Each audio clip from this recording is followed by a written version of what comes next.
Hello everyone and welcome back to Big Red Faceoff. We've broken down both the men's and women's squads so far. So what would it be without some debate? I'd like to bring in our debaters for this season, Jackie Leone, Michael Memis, and Sam Shapiro. You guys ready? Let's do it. Definitely. Starting off, the women's team has an array of talent returning this season. Would you think that anything outside of a national championship be a failure of a season for the women?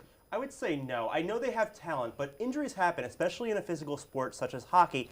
But the fact there is no checking is a penalty in women's college hockey, but still it's a very physical game and anything can happen. And they're a little bit top heavy. You get an injury to Maddie Mills, Kristen O'Neill, Micah Zandy Hart, David Burbiday, or God forbid, goalie Lindsey Browning.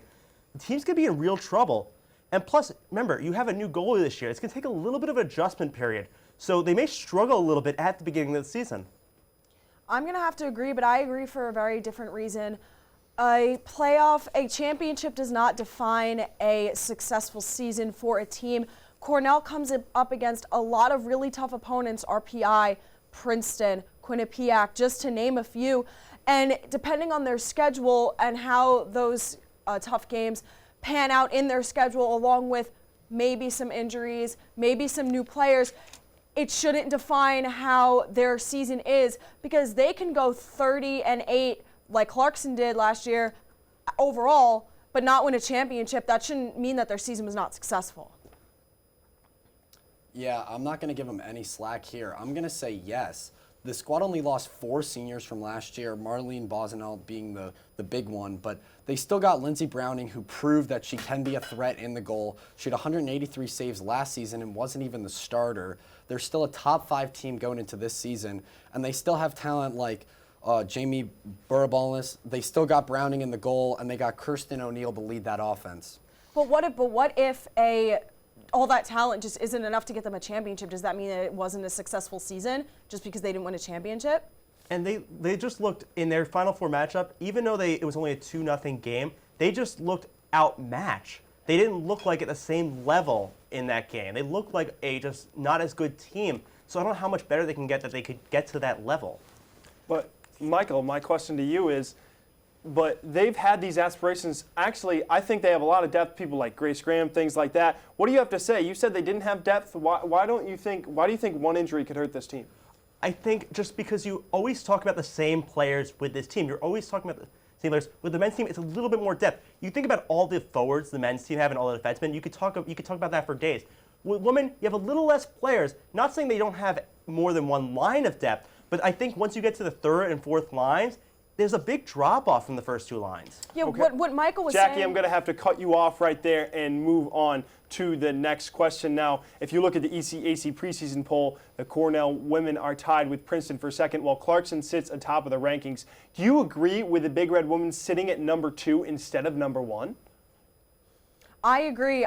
Even though the Cornell women's team is a very talented team, this Clarkson women's team last year's stats were incredible. They were 30-8 overall, and they were 18-1 at home. And unfortunately, the Cornell women just could not match those stats. They went 24-6 overall with 14-3 at home. So even though, yes, it is close, I believe that Clarkson still does belong on top. Yeah, I'm going to have to agree with you right there. It's going to be unclear to see how Browning is going to start in the goal, but Clarkson still has a lot of crucial pieces returning their lineup. They have Michaela Paslova, who was all ECAC third team last year, was 5th in the nation in points.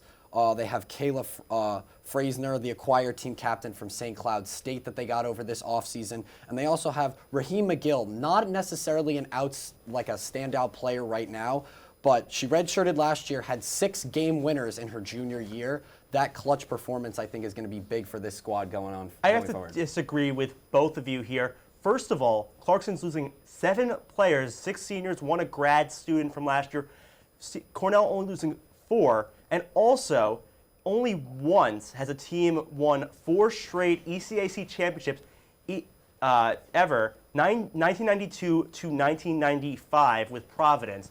So they've already won back-to-back-to-back. That pressure to win 4 straight may be too much. And Cornell wasn't much behind them last year. And I think they closed the gap in the offseason just for the fact that they have a lot of players getting older and they lost less talent this offseason.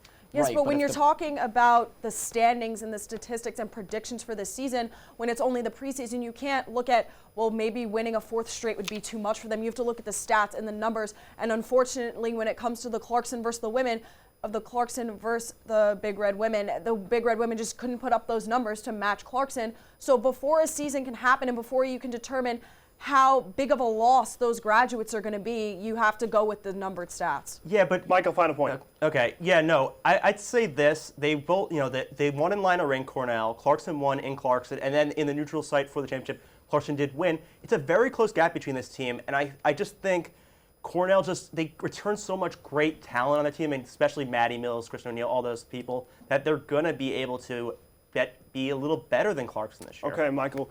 Great points by all three of you. To renounce a winner, I'm going to have to go with Michael today. He provided some great emphasis on his points.